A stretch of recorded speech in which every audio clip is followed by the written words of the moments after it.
সে একজন মেয়ে বলেই এই কথাগুলো উঠছে কি, সেটা নিয়ে আমার প্রশ্ন আছে। তো একজন অভিনেত্রী হিসেবে এটা নিয়ে তুমি কি বলবে যে একসঙ্গে এতগুলো ছবি এবং তার একই ধরনের প্রচার? আমরাই যদি পথপ্রদর্শক না হই তাহলে আমাদের নেক্সট জেনারেশনরা সাহস পাবে কি করে? হিট নায়িকা এবং দক্ষ অভিনেত্রী, এই দুটোর সংজ্ঞা তোমার কাছে কি? মনোবল ভাঙার অধিকার তবে কাউকে দিইনি। মনোবল ভাঙার অধিকার একমাত্র আমার আমার আমি নিজেই নিজেকে করতে পারি। আমার ফার্স্ট প্রিপারেশন শুরুই হয় আমার ডিরেক্টরের সাথে কথা বলে, সে এই চরিত্রটাকে কিভাবে দেখতে চান। আমরা দুজনেই ভীষণ পজিটিভ নোটে আমাদের জার্নিটা আবার করে শুরু করেছিলাম, এবং এটা পজিটিভ থাকুক, এটাই আমি চাই।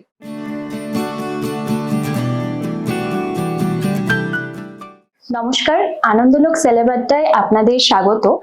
আজকে আমাদের সঙ্গে যিনি রয়েছেন, তাকে এখন বলা হচ্ছে সুপারস্টার, কিন্তু তিনি অভিনেত্রী। হিট নায়িকা থেকে দক্ষ অভিনেত্রী হিসেবে নিজেকে প্রতিষ্ঠিত করেছেন ইন্ডাস্ট্রিতে, দর্শকদের উপহার দিয়েছেন অন্য ধারার ছবি। আমাদের সঙ্গে রয়েছেন সকলের প্রিয় শুভশ্রী গঙ্গোপাধ্যায়। শুভশ্রী দি, থ্যাংক ইউ আনন্দলোককে সময় দেওয়ার জন্য। Thank you so much. প্রথমেই তোমার কাছে এটা জানবো, এই যে আমি দুটো কথা বললাম, হিট নায়িকা এবং দক্ষ অভিনেত্রী, এই দুটোর সংজ্ঞা তোমার কাছে কি? এই দুটোর সংজ্ঞা হচ্ছে, দক্ষ অভিনেত্রী মানে হচ্ছে আমি আমার কাজটা নিয়ে ভীষণ সিরিয়াস, আমি আস্তে আস্তে নিজের কাজটা শিখতে পারছি, কোথাও ভীষণ অনেস্টির সাথে কাজ করছি বলে মানুষের মনে আমার কাজগুলো বা আমার ক্যারেক্টারগুলো থেকে যাচ্ছে। যখন কাজ আমরা অনেস্টির সাথে করি, অভিনয় অনেস্টির সাথে করি, তখন মানুষের আমাদের অভিনয় ভালো লাগে, এবং কাজটা যখন ভালো লাগে তখন প্রচুর সংখ্যক মানুষ দেখে। বক্স অফিস হোক বা ওটিটির কাজ হোক, যখন প্রচুর সংখ্যক মানুষ দেখে তখন সেটা হিট হয়, এবং সেটার সাথে সাথে আমাদের নামের পিছনে হিটটা বসে যায়। ইন্দুবালা ভাতের হোটেল, পরিণীতা, এখন অনুসন্ধান, তো এই ধরনের ছবি যেগুলো হয়েছে, ছবি বা সিরিজ, সেখানে প্রত্যেকটাতেই মহিলাদের চরিত্রায়ন ছবির ক্ষেত্রে খুব ভালোভাবে ফুটে উঠেছে, এবং যেটা তোমার হাত ধরেই হয়েছে, তোমার অভিনয়ের হাত ধরেই হয়েছে। তো এই জার্নিটা কি এখন দায়িত্বের মতো হয়ে উঠেছে? দায়িত্ব নয়, এটা নেশার মতো। আমার মনে হয় আমি যখন একটা চরিত্রকে জন্ম দিই তখন আমি সব থেকে ইনটক্সিকেটেড ফিল করি, তখন আমি একটা ঘোরের মধ্যে থাকি, একটা নেশার মধ্যে থাকি। এটা আমার এখন সব থেকে বড় নেশা। পরপর মুক্তি এই বছরে তোমার, পরপর ছবি, সিরিজ, কিন্তু অনুসন্ধান একটু অন্য ধারার সিরিজ। তো এই ধরনের যখন অন্য ধারার, ইন্দুবালা ভাতের হোটেলেও তোমার চরিত্রটা, তোমার অভিনয় দেখে সবাই অবাক হয়েছিল। যখন এই ধরনের অন্য মাত্রার কাজ তুমি পাও, তখন নির্দেশনা, পরিচালনা এইসবের বাইরে গিয়ে নিজেকে প্রস্তুত করার জন্য কি কি? নির্দেশনা, পরিচালনার বাইরে কিছু হয় না, কারণ সিনেমা বা TV medium is directors medium. তার চোখ দিয়েই আমরা পুরো কাজটা দেখি, তার তৈরি করা একটা জগতে পার্ট আমি। অনুসন্ধানের ক্ষেত্রেই যদি বলি, তো অদিতিদির ওয়ার্ল্ড, ওটা সেই ওয়ার্ল্ডের মধ্যে এতগুলো চরিত্রের মধ্যে একটা চরিত্র আমি, হয়তো প্রধান চরিত্র কিন্তু একটা চরিত্র আমি। সো আমার ফার্স্ট প্রিপারেশন শুরুই হয় আমার ডিরেক্টরের সাথে কথা বলে, সে এই চরিত্রটাকে কিভাবে দেখতে চাইছে, সে কিভাবে এই চরিত্রটাকে এই গল্পের মধ্যে প্লেস করছে, কিভাবে প্রেজেন্ট করছে, সে কিভাবে কথা বলবে, সে কিভাবে তাকাবে, সমস্তটাই তার ভিশন, তার সাইকোলজিটা আমি জানার চেষ্টা করি, সেটার উপরে আমি কাজ করি। তুমি প্রচারে কতটা বিশ্বাসী এই সময় দাঁড়িয়ে? কাজের প্রচার খুব ইম্পর্টেন্ট, কারণ এখন এত ফাস্ট পেসে লাইফ চলে গেছে, আমাদের হাতে সারাক্ষণ ফোন, এবং ফোনের মধ্যে সারাক্ষণ রিলস দেখছি আমরা। So and it is very fast, মানে কোনোটা পছন্দ হচ্ছে না, সাট করে সরিয়ে দিচ্ছি। তার মধ্যেই নিজেদেরকে এস্টাবলিশ করা যে আমাদের একটা কাজ আসছে, 7th নভেম্বর অনুসন্ধান আসছে, এবং সেটাকে হ্যামার করা সারাক্ষণ, সেটা খুবই ইম্পর্টেন্ট। আমার কাছে প্রচার খুব ইম্পর্টেন্ট। এখন যে ধরনের প্রচার হচ্ছে সেটা মিডিয়া কেন্দ্রিকের কিছুটা বাইরে গিয়ে, এবং মাস প্রমোশনাল কথাটা এর সঙ্গে যুক্ত হচ্ছে, মাস প্রমোশন।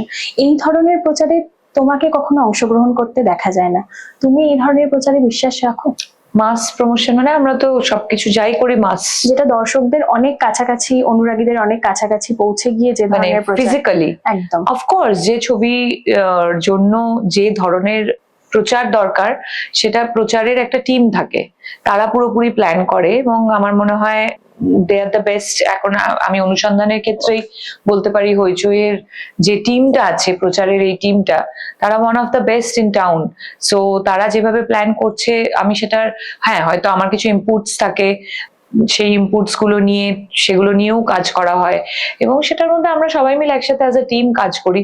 যখন মনে হবে যে যে কোনো কোনো কাজের ক্ষেত্রে একেবারে সরাসরি, যেটা তুমি বললে যে একদম ফিজিক্যালি অ্যাপিয়ারেন্স দর্শকের মধ্যে গিয়ে প্রচার করা, নিশ্চয়ই করব।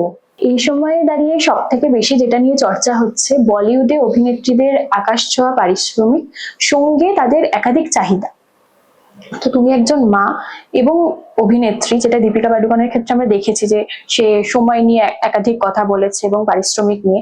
এই সময় দাঁড়িয়ে মা এবং অভিনেত্রী হয়ে তুমি এইগুলোর প্রয়োজনীয়তা কতটা অনুভব করো? আমার মনে হয় এগুলো নিয়ে কথা উঠবেই বা কেন।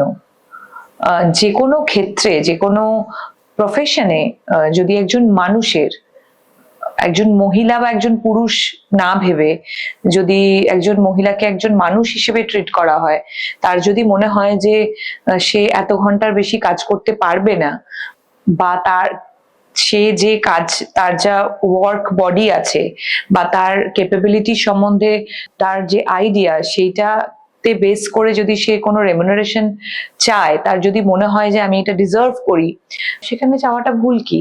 সে একজন মেয়ে বলেই এই কথাগুলো উঠছে কি? সেটা নিয়ে আমার প্রশ্ন আছে। আমার পার্সোনাল এক্সপিরিয়েন্স থেকে আমি বলবো, আমি দীপিকার আগে মা হয়েছি। যখন ইউভান প্রথম হয়েছিল, আমি যখন কাজ শুরু করেছিলাম, হওয়ার পরে পরে আমি আমার টার্মস এন্ড কন্ডিশনে একটা টাইম লিমিটের টার্মস গেছিল, যেখানে আমাদের ইন্ডাস্ট্রি কিন্তু বলিউডের থেকে অনেকটাই ছোট একটা ইন্ডাস্ট্রি, কম সময়ের মধ্যে ছোট্ট একটা ইনফ্রাস্ট্রাকচারে কাজ করতে হয় এবং অনেক ঘন্টা ধরে তার জন্য কাজ করতে হয়, যেহেতু কম দিনের মধ্যে শেষ করার বিষয় থাকে। সো সেক্ষেত্রে আমি যে টাইম লিমিটটা বেঁধে দিয়েছিলাম, সেখানেই সবাই রাজি ছিল, কখনো কেউ প্রশ্ন করেনি, কোনোদিন জিজ্ঞেস করেনি কেন এটা করা হচ্ছে, বা কখনো কেউ আমাকে বলেনি যে ট্যান্ট্রাম দেখানো হচ্ছে বা কিছু। আমার মনে হয় এটা দর্শন, এটা জীবন দর্শন। একটা মানুষ কিভাবে মানুষদেরকে ট্রিট করবে, একজন মহিলা হিসেবেই দেখবে না একজন মানুষ হিসেবে দেখবে, যে হ্যাঁ সত্যি তো একটা মানুষ সে অনেস্টলি বলছে যে 8 ঘন্টার পর আমি আর কাজ করতে পারছি না, তাতে অসুবিধাটা কি? একদম। ইন্ডাস্ট্রির কথাই যখন উঠলো, এই এখন যেটা নিয়ে কথা হচ্ছে যে পরপর কতগুলো ছবি একসঙ্গে মুক্তি পাবে, এটা একটা ডিসাইড করা হচ্ছে এবং একটা সিদ্ধান্তে আসা হচ্ছে, যেটা আমরা পুজোতেও দেখলাম যে এই সিদ্ধান্তটা কেন নেওয়া হচ্ছে, কারণ তাহলে যে রেষারেষি একটা তৈরি হচ্ছে, এটা মুখে না বললেও হয়তো তৈরি হয়ে যায় কোথাও গিয়ে। তো এটা যাতে না হয়, তো একজন অভিনেত্রী হিসেবে এটা নিয়ে তুমি কি বলবে, যে একসঙ্গে এতগুলো ছবি এবং তার একই ধরনের প্রচার এবং সেটা নিয়ে যে দ্বন্দ্ব? আমার মনে হয় এটা তো প্রথমবার হচ্ছে না, এটা বহু বছর ধরে হচ্ছে, এবং আমি এটা বিলিভ করি, যেহেতু আমি একজন পজিটিভ মানুষ, আমি বিলিভ করি এটাকে যদি একটা একটা পাড়ার ক্লাব হিসেবে ট্রিট করো, এবং পাড়ার ক্লাবে যখন ওই সেম ক্লাবই যখন একসাথে ফুটবল খেলে বা কোনো ম্যাচ স্পোর্টসে সাথে যখন যুক্ত থাকে, তখন নিজেদের মধ্যেও স্লেজিং হয়, আবার যখন প্রাইজ ডিস্ট্রিবিউশন হয়ে যায় সবাই একসাথেই সেটার সেলিব্রেশন করে। সো আমরা একটা ছোট্ট ফ্যামিলির মতো কাজ করি, এবং সেটার সুবিধার্থে যদি যদি কোনো ডিসিশন নেওয়া হয় যে একসাথে কতগুলো ছবি রিলিজ হবে বা কি হবে না হবে, সেটা যদি আমাদের ইন্ডাস্ট্রির জন্য ভালো হয়, আমার মনে হয় সবারই সেটা অ্যাকসেপ্ট করা উচিত। অনুসন্ধান নিয়ে জানবো, যে অনুসন্ধানে তোমার যে চরিত্রটা, সেটা আমার মনে হয় তুমি এতদিন যে ধরনের চরিত্র করেছো তার চেয়ে একেবারে আলাদা একটা গোছের। তো এই ধরনের চরিত্র যখন দর্শকদের সামনে আসে, সেটা নিয়ে তোমার প্রত্যাশা, মানে এই সময় দাঁড়িয়ে কিরকম ফিল হচ্ছে? আমি খুবই এক্সাইটেড, কারণ ঠিকই বলেছো যে এই ধরনের গল্পে আমি কোনোদিন কাজ করিনি। চরিত্র তো অবশ্যই, তাছাড়াও এই যে ধরনের মেকিং, যে ধরনের গল্প অদিতিদির বলতে চেয়েছে, সেটা অদিতিদির জন্য একেবারে নতুন। তাই জন্য পুরো বিষয়টা ভীষণ ফ্রেশ, ভীষণ অন্যরকম, হইচইয়ের একদম অন্যরকম একটা কাজ। এবং আমাদের সবারই মাথায় ছিল, যেহেতু ইন্দুবালা এত বড় একটা হিট প্রজেক্ট, তারপরে কি এমন কাজ আমরা হইচইয়ে আমার সাথে আমরা একসাথে করতে পারি, যেটা মানুষের যে এক্সপেকটেশনটা বা যে বেঞ্চমার্কটা সেট হয়ে গেছে সেটা অ্যাচিভ করতে পারি।